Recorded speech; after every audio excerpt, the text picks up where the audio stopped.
नमस्कार, आप देख रहे हैं आपका अपना चैनल न्यूज इंडिया। मैं हूं आपके साथ गौरव किशोर शर्मा। रुक करेंगे राजधानी की बड़ी और अहम खबरों की ओर। कार्तिक पूर्णिमा पर विशेष स्नान का आयोजन किया गया। आपको बता दें कि हरिद्वार में श्रद्धालुओं का सैलाब उमड़ा है। ये बड़ी खबर, बड़ी जानकारी। कार्तिक पूर्णिमा पर विशेष स्नान का आयोजन किया गया है। ये बड़ी खबर, बड़ी जानकारी आपकी टीवी स्क्रीन पर हम आपको दिखा रहे हैं। आपको बता दें कि हर की पैड़ी पर आस्था की डुबकी लगाई गई है। हर की पैड़ी पर श्रद्धालु पहुंचे हैं। श्रद्धा का सैलाब जो है वो उमड़ता हुआ दिखाई दिया है। आपको बता दें कि घाटों पर सुरक्षा के पुख्ता इंतजाम भी किए गए हैं। धर्म नगरी हरिद्वार की हर की पैड़ी पर घाट आज पूरी तरीके से श्रद्धा के सैलाब में डूबे हुए नजर आए। हर की पैड़ी घाट पर आज कार्तिक पूर्णिमा के पावन अवसर पर गंगा स्नान के लिए श्रद्धालुओं का तांता लगा हुआ है। ब्रह्म मुहूर्त से ही श्रद्धालु मां गंगा में आस्था की डुबकी लगा रहे हैं। मान्यता है कि इस दिन गंगा स्नान और दान करने से जीवन के सभी कष्ट दूर हो जाते हैं। भारी भीड़ को देखते हुए पुलिस प्रशासन ने सुरक्षा के पुख्ता इंतजाम किए। तो हर की पैड़ी पर आज के दिन स्नान का जो है वो विशेष महत्व माना जाता है। आज के दिन कार्तिक पूर्णिमा पर गंगा स्नान का बड़ा महत्व। देख रहे हैं कि इस समय आस्था का पूरा भरमार लगा हुआ है। हर इंसान देश यूपी के और अपने इंडिया के कोने कोने से यहाँ पे दर्शन करने, पुण्य प्राप्त करने आया हुआ है। और बहुत से लोग हैं जो अपना पिंड दान करने आए हैं और जितने भी अपने पूर्वजों से रिलेटेड चीज़ें हैं वो यहाँ पे करने आए हैं। तो आज के स्नान से ये प्राप्त होता है कि बोला जाता है एक तरीके से कि जो धार्मिक जगह होती है वहाँ पे स्नान करने से 100 गुना या 1000 गुना पुण्य प्राप्त होता है। उसी तरीके से कि इस जगह की, हरिद्वार की, एक अलग ही महत्व है। इसीलिए देश दुनिया से जो भी है लोग इंसान यहाँ पे आते हैं, अच्छे से स्नान करते हैं, अपना दान करते हैं और थोड़ा बहुत आस्था को लेके अपनी चीज़ों को व्यक्त। चलिए अब आपको हम कार्तिक पूर्णिमा का महत्व बताते हैं। कार्तिक पूर्णिमा का क्या महत्व है, ग्राफिक के जरिए हम आपको बताएंगे। देखिए, कार्तिक पूर्णिमा का हिंदू धर्म में अत्यंत महत्वपूर्ण दिन आज के दिन को माना जाता है। कार्तिक पूर्णिमा पर गंगा स्नान का विशेष महत्व है। हरिद्वार के घाटों पर भक्तों की भारी भीड़ देखने को मिलती है। तस्वीरों में भी आपको लगातार दिखा रहे हैं। आपको बता दें कि श्रद्धालुओं ने गंगा स्नान के बाद धन और अनाज का दान दिया। कार्तिक पूर्णिमा पर पैदल यात्रा, कलश यात्रा भी निकाली जाती है। इस दिन विशेष रूप से मां लक्ष्मी और चंद्रमा की पूजा का महत्व माना जाता है। समृद्धि और मानसिक शांति प्राप्ति के लिए शुभ माना जाता है। कनक धारा स्रोत का पाठ करने से मां लक्ष्मी खुश होती हैं। भगवान शिव ने त्रिपुरासुर नाम के एक दैत्य का वध किया था, इसीलिए इसे त्रिपुरारी पूर्णिमा के नाम से भी जाना जाता है। कार्तिक पूर्णिमा पर देव दीपावली भी मनाई जाती है। तो ये जो महत्व है हम आपको ग्राफिक के जरिए आपकी स्क्रीन पर बता रहे हैं क्या क्या महत्व हैं। ये तस्वीरें हम आपको दिखा रहे हैं जहां आस्था का सैलाब देखने को मिला है। हर की पैड़ी पर श्रद्धालुओं ने डुबकी लगाई है।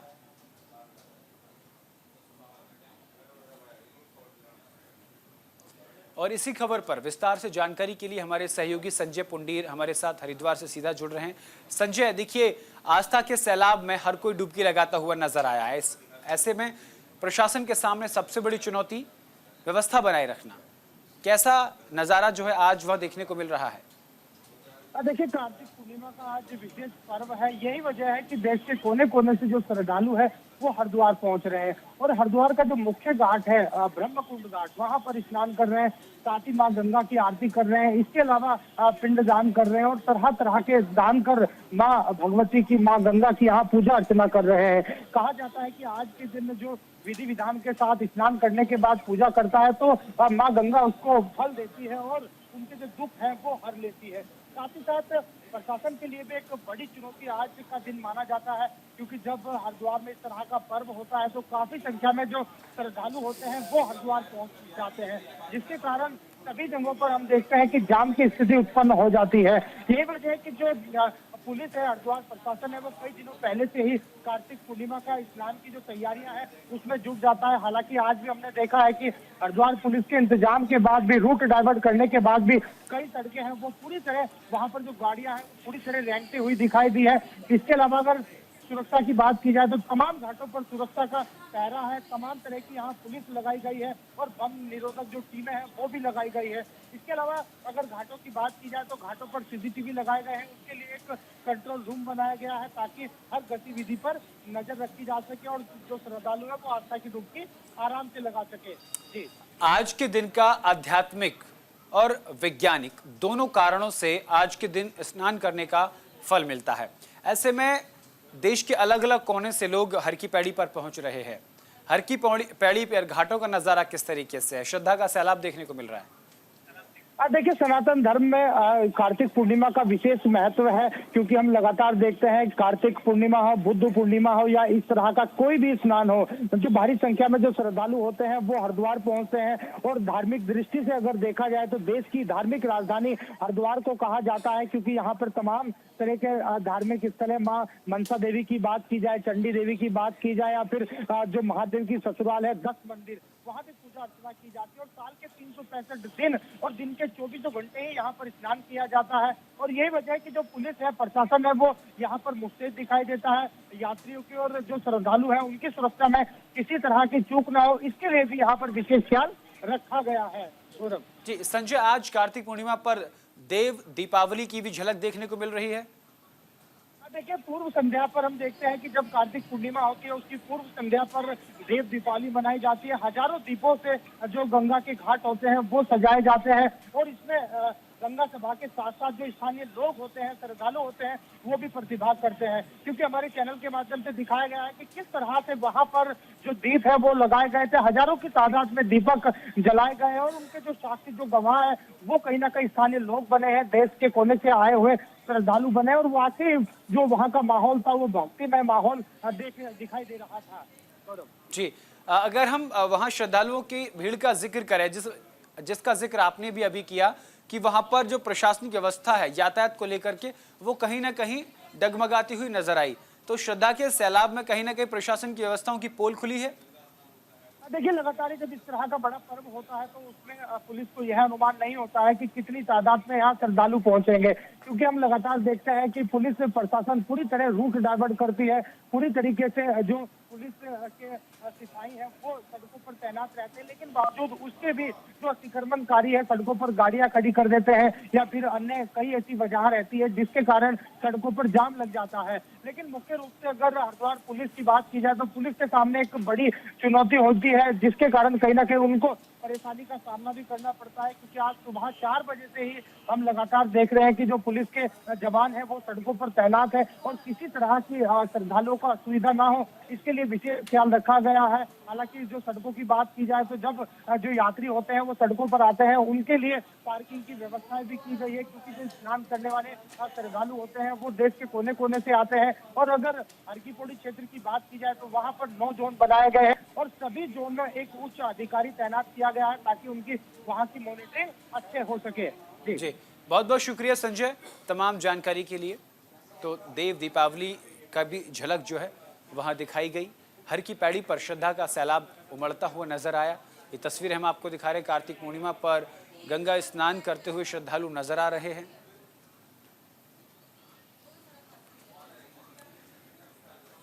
और इसी बीच उत्तराखंड से बड़ी खबर सामने आ रही है, जहां हरिद्वार और लक्सर रोड पर एक बड़ा हादसा हुआ है। हरिद्वार लक्सर रोड पर प्राइवेट बस दुर्घटनाग्रस्त हो गई। ये बड़ी खबर, बड़ी जानकारी आप तक पहुंचा रहे हैं। उत्तराखंड में बड़ा हादसा हुआ है और हादसे में जो एक रोडवेज बस थी और प्राइवेट दोनों टकराती हुई नजर आई है, दुर्घटनाग्रस्त हो गई है। राजस्थान रोडवेज बस पेड़ से टकराई है। हादसे में 40 से ज्यादा यात्री घायल बताए जा रहे हैं। घायलों का इलाज अस्पताल में जारी है। आपको बता दें कि उत्तराखंड के हरिद्वार जिले में शुक्रवार को एक बड़ा हादसा हो गया। हरिद्वार लक्सर रोड पर प्राइवेट बस पेड़ से जा टकराई। हादसे के वक्त बस में राजस्थान के 50 से ज्यादा तीर्थयात्री सवार थे। हादसे की जानकारी मिलते ही पुलिस भी मौके पर पहुंची और घायल यात्रियों को हॉस्पिटल में भर्ती कराया। बताया जा रहा है कि राजस्थान के तीर्थयात्री हरिद्वार में कार्तिक पूर्णिमा पर गंगा स्नान करने आए थे। शुक्रवार को गंगा स्नान के बाद सभी प्राइवेट बस से वापस राजस्थान लौट रहे थे। जैसे ही बस लक्सर हरिद्वार मार्ग पर श्री सीमेंट फैक्ट्री के पास पहुंची, तभी बस चालक ट्रैक्टर ट्रॉली को ओवरटेक करने लगा। इस दौरान ड्राइवर बस से नियंत्रण खो बैठा। इसके बाद बस सीधे सड़क के किनारे खड़े पेड़ों से जा टकराई। हादसा होते ही मौके पर चीख पुकार मच गई। हालांकि 40 से ज्यादा यात्री घायल बताए जा रहे हैं। घायलों को अस्पताल में भर्ती करा दिया है। और ज्यादा जानकारी के लिए हमारे संवाददाता हमारे साथ जुड़ गए लखवीर सिंह। किस तरीके से हादसा हुआ, और जसवीर जी हमारे साथ जुड़े हुए हैं। जसवीर, किस तरीके से हादसा हुआ और अभी 40 लोग घायल बताए जा रहे हैं, गंभीर हालत है, क्या हालत बनी हुई है? देखिए, हादसा जो अभी आप जिक्र भी कर रहे थे, जैसे कि ये राजस्थान के यात्री थे और इस बस में तकरीबन 50 यात्री थे जो गंगा स्नान के लिए हरिद्वार आए थे। और ये प्रशासन ने यातायात के घनत्व को देखते हुए, यानी बढ़ते घनत्व को देखते हुए यातायात लक्सर से यानी रुड़की से पहले ही नगदा इमरती के पास से हाईवे से यातायात लक्सर की तरफ डाइवर्ट कर दिया था। अधिकांश वाहन इसी रोड से गुजर रहे थे और ये भी अपने आप में हाईवे है, यानी कि सुल्तानपुर और लक्सर और जो एक बाईपास उसके रूप में यूज किया जाता है खासतौर पर मुजफ्फरनगर से, उस रोड की मैं बात कर रहा हूँ। तो जैसे लक्सर से फिर सीमेंट फैक्ट्री सुल्तानपुर के पास ये बस पहुंचती है, अचानक एक ट्रैक्टर होता है तो ओवरटेक करने के चक्कर में ड्राइवर नियंत्रण खो बैठता है और बस जो है एक विशाल पेड़ के बीचों फंस जाती है। गनीमत रही कि किसी की मौत नहीं हुई, लेकिन 40 से अधिक यात्री इसमें घायल हो गए। और ये सच बात है कि जिस वक्त हादसा हुआ तो देखकर ऐसा लग रहा था कि मानो बहुत बड़ा हादसा ही हुआ है। अभी आपने देखा भी होगा कि उत्तराखंड में हादसों का एक तरह से बाढ़ आई हुई है। अभी अल्मोड़ा के हादसे को लोग भूल भी नहीं पाए। 36 लोगों की मौत हुई थी।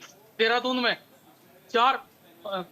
3 युवती और 2 युवकों की मौत हुई है और वहीं मंगलौर में 3 लोगों की मौत हुई है। तो अब ये इसी बीच में इस क्रम में एक हादसा हो गया। जसवीर, बस ये गनीमत रही है जी। जसवीर, जिस तरीके से आप एक के बाद एक हादसों का जिक्र कर रहे हैं, हादसों की प्रमुख वजह क्या है?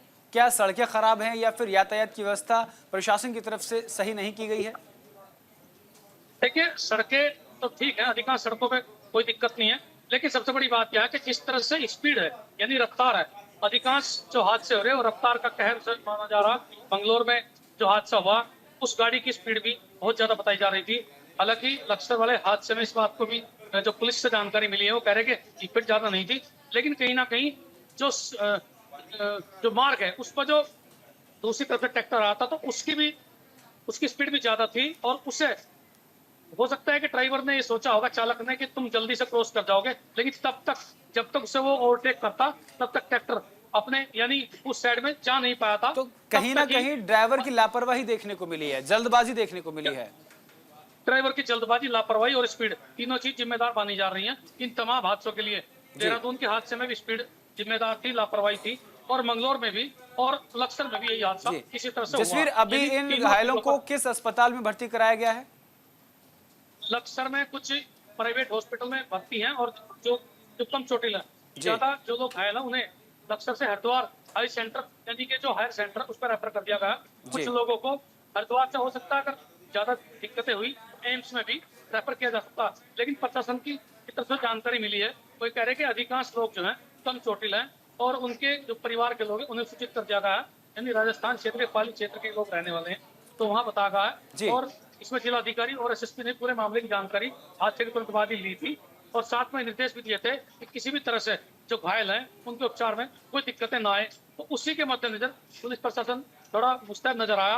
कुछ स्थानीय लोगों ने मदद की है क्योंकि कई घायलों की संख्या ज्यादा थी, तो उसमें जो एम्बुलेंस थी उनकी व्यवस्था की गई है। हालांकि सरकारी एम्बुलेंस तो 2 थी, फिर प्राइवेट एम्बुलेंस भी बुलाई गई थी। जी जसवीर, कहीं ना कहीं इसमें जो डॉक्टर हैं उनकी भी लापरवाही है देखने, क्योंकि एम्बुलेंस ना होने का जिक्र कर रहे हैं, पर्याप्त स्वास्थ्य व्यवस्थाओं का ना होने का आप जिक्र कर रहे हैं, क्योंकि कुछ की हालत बेहद गंभीर बताई जा रही है, क्योंकि आप जिक्र कर रहे हैं कुछ को हायर सेंटर भी रेफर किया जा सकता है। बिल्कुल, देखिए जैसे लक्सर है ये बॉर्डर का सेंटर है, यानी कानपुर और लक्सर, और दोनों क्षेत्रों में सीएचसी बनाए गए हैं, यानी 32 बेड से बड़े हॉस्पिटल हैं। तो इनमें कहीं ना कहीं एम्बुलेंस है, लेकिन वो दूसरी यूज में भी, जैसे कुछ डॉक्टर खुद एम्बुलेंस। जी, बहुत बहुत शुक्रिया जसवीर तमाम जानकारी के लिए। रुक करते हैं आगे खबरों की ओर। देश भर में मनाया जा रहा है जनजातीय दिवस। ये बड़ी खबर, बड़ी जानकारी आप तक पहुंचा रहे हैं। आपको बता दें, प्रधानमंत्री नरेंद्र मोदी ने जनजातीय दिवस कार्यक्रम में हिस्सा लिया है। आपको बता दें, बड़ी खबर, बड़ी जानकारी, प्रधानमंत्री नरेंद्र मोदी ने जनजातीय दिवस कार्यक्रम में हिस्सा लिया है। ये बड़ी खबर, बड़ी जानकारी आप तक पहुंचा रहे हैं। आपको बता दें कि प्रधानमंत्री नरेंद्र मोदी ने बिहार के जमुई में जनजातीय दिवस मनाया है। प्रधानमंत्री नरेंद्र मोदी ने भगवान बिरसा मुंडा को नमन किया है। मुख्यमंत्री पुष्कर सिंह धामी ने कार्यक्रम में वर्चुअली हिस्सा लिया है। 2 छात्रावास भवनों का भी शिलान्यास किया है। देश भर में जनजातीय दिवस मनाया जा रहा है। प्रधानमंत्री नरेंद्र मोदी समेत कई बड़े नेताओं ने जनजातीय दिवस पर देशवासियों को शुभकामनाएं दी और इसी बीच प्रधानमंत्री नरेंद्र मोदी ने बिहार के जमुई में जनजातीय दिवस कार्यक्रम में हिस्सा लिया और भगवान बिरसा मुंडा को नमन किया। वहीं इस कार्यक्रम में उत्तराखंड के मुख्यमंत्री पुष्कर सिंह धामी ने भी वर्चुअली हिस्सा लिया और लोगों को संबोधित किया। इस दौरान उन्होंने 2 छात्रावास को भी शिलान्यास किया। 2 छात्रावास का भी शिलान्यास किया है। और माननीय प्रधानमंत्री आदरणीय नरेंद्र मोदी जी के नेतृत्व में 2021 से भगवान बिरसा मुंडा, जिन्होंने आदिवासियों के लिए, शोषितों के लिए, वंचितों के लिए संपूर्ण जीवन भर काम किया, बड़ा संघर्ष किया और वो सच में एक बहुत बड़े समाज के नायक थे। उस दिवस को जनजातीय गौरव दिवस के रूप में पूरे देश के अंदर आज एक पर्व के रूप में मनाया जा रहा है। ये निश्चित रूप से वो हमारे आदिवासी जनजाति समाज, उन सबके उत्थान में बहुत बड़ी भूमिका हमारे प्रधानमंत्री जी की है। चाहे वो शिक्षा के क्षेत्र में हो, चाहे रोजगार के क्षेत्र में हो, कौशल के क्षेत्र में हो, हर क्षेत्र में उनकी तरक्की हो, उसके लिए आज एक भारत की सरकार हो, राज्य की सरकार हो, अनेक कार्य कर रही है। और एनसीसी कैडेट्स ने स्वच्छता अभियान चलाया है। स्वच्छता अभियान के तहत कई छात्रों ने पार्कों की सफाई की है। आपको बता दें लोगों को जागरूक किया है। तो एनसीसी कैडेट्स ने स्वच्छता अभियान चलाया है। ये बड़ी खबर, बड़ी जानकारी आपकी टीवी स्क्रीन पर हम आपको दिखा रहे हैं। आपको बता दें कि स्वच्छता अभियान के तहत कई पार्क और कई जगहों को छात्रों ने साफ किया है। तो स्वच्छता अभियान के तहत लोगों को जागरूक भी किया है। साफ सफाई के जरिए लोगों को जागरूक किया। आपको बता दें कि लोगों को जागरूक करने के लिए जागरूकता रैली भी निकाली। टपकेश्वर मंदिर में कार्यक्रम का आयोजन हुआ। राजधानी देहरादून में एनसीसी की 29 यूके बटालियन द्वारा टपकेश्वर मंदिर में बाल दिवस और स्वच्छता अभियान के तहत सफाई कार्यक्रम का आयोजन किया गया। वहीं बड़ी संख्या में पहुंचे छात्रों ने, कैडेट्स ने मंदिरों के आसपास और पार्क में सफाई की। वहीं लोगों को जागरूक करने के लिए जागरूकता रैली भी निकाली। छात्रों ने कहा कि साफ सफाई रखना हमारी नैतिक जिम्मेदारी है, जिसका संदेश सभी को देना चाहिए। इस दौरान प्रोफेसर अतुल सिंह ने कहा कि एनसीसी के द्वारा समय समय पर इस तरह के कार्यक्रमों का आयोजन किया जाता है, जिसका सीधा संदेश लोगों को जागरूक करने के लिए साथ साथ देश के प्रति अपनी नैतिक जिम्मेदारी का निर्वहन करना भी होता है। उन्होंने कहा कि साफ सफाई से लोगों को जागरूक किया जाए। जहाँ हम रहते हैं इसमें बहुत सारी आप देख सकें प्रदूषण है, जिसकी वजह से तरह तरह की बीमारियाँ फैल रही हैं। काफ़ी सारी बीमारियाँ ऐसी हैं जो पहले तो बहुत ही अनकॉमन थी पर आजकल बहुत ज़्यादा फैल रही हैं। जैसे हम सब जानते हैं कॉलेरा, डिसेंट्री। नीचे टपकेश्वर महाराज मंदिर में एक नदी बहती है, उसमें भी प्रदूषण अगर होने लग गया, पानी में प्रदूषण होगा, हम पियेंगे क्या? हवा में प्रदूषण, हम सांस कैसे लेंगे? तो उसी को बचाने के लिए हम यहाँ लोगों को जागृत करने और सफाई में अपना हिस्सा देने आए हैं एज सिटीजन ऑफ इंडिया। यहाँ पे एनसीसी की 29 यूके बटालियन एनसीसी के अंतर्गत जो एमएच हॉस्पिटल है उसके पास में एक एरिया है, बूचड़ी एरिया। वहाँ पे कैंप 11 तारीख से लेके और 20 तारीख तक आयोजित किया जा रहा है। उसी की कड़ी में आज का एक प्रोग्राम, जो एक धार्मिक स्थल है ये आपका टपकेश्वर महादेव मंदिर, तो यहाँ हम लोगों ने प्रोग्राम में आज के शेड्यूल में ये बनाया इस प्रोग्राम को कि हम लोग वहाँ पे दर्शनार्थ बच्चों को लेके। उत्तराखंड के हल्द्वानी से बरेली फन सिटी गए निजी स्कूल के छात्रों के दल में से एक छात्र की संदिग्ध हालातों में मृत्यु हो गई है। वहीं इस घटना के बाद मृतक छात्रा के परिजनों ने स्कूल प्रबंधक पर गंभीर लापरवाही के आरोप लगाए हैं। इसी के साथ ही परिजनों ने संबंधित मामले में स्कूल प्रबंधन के खिलाफ पुलिस में शिकायत दर्ज करवाई है। इसके चलते पुलिस ने मामले में कार्रवाई करने का आश्वासन दिया है। दरअसल बीती 14 नवंबर को बाल दिवस के मौके पर हल्द्वानी मुखानी स्थित केवीएम स्कूल के छात्र छात्राओं का एक ग्रुप बरेली फन सिटी गया था, जहां 12वीं की छात्रा अचानक बेहोश हो गई। वहीं एम्बुलेंस के माध्यम से बच्ची को बरेली से हल्द्वानी अस्पताल लाया जा रहा था।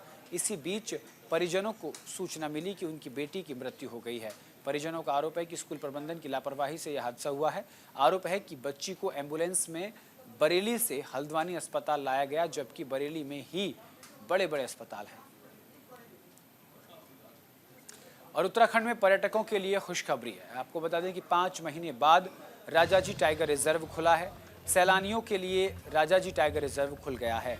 टाइगर रिजर्व पार्क वन्य कर्मियों ने तिलक लगाकर लोगों का उसमें स्वागत किया। लगभग 820 वर्ग किलोमीटर में फैला है राजाजी पार्क। हाथी संरक्षण के लिए प्रसिद्ध है राजाजी टाइगर रिजर्व। जैव विविधता से संपन्न राजाजी टाइगर रिजर्व की पर्यटक रेंज के द्वारा शुक्रवार को सैलानियों निदेशक महोदय द्वारा यह सुनिश्चित किया गया है कि सभी जो हमारे पर्यटक सफारी वाहन हैं, उनके वाहन चालक हैं, उनको विभाग द्वारा एक आईडी जारी की जाएगी और वर्दी का भी शीघ्र ही निर्धारित कर दी जाएगी। 10 दिन के अंदर अंदर सभी पर्यटक वाहन चालक जो है आपको वर्दी में नजर आएंगे।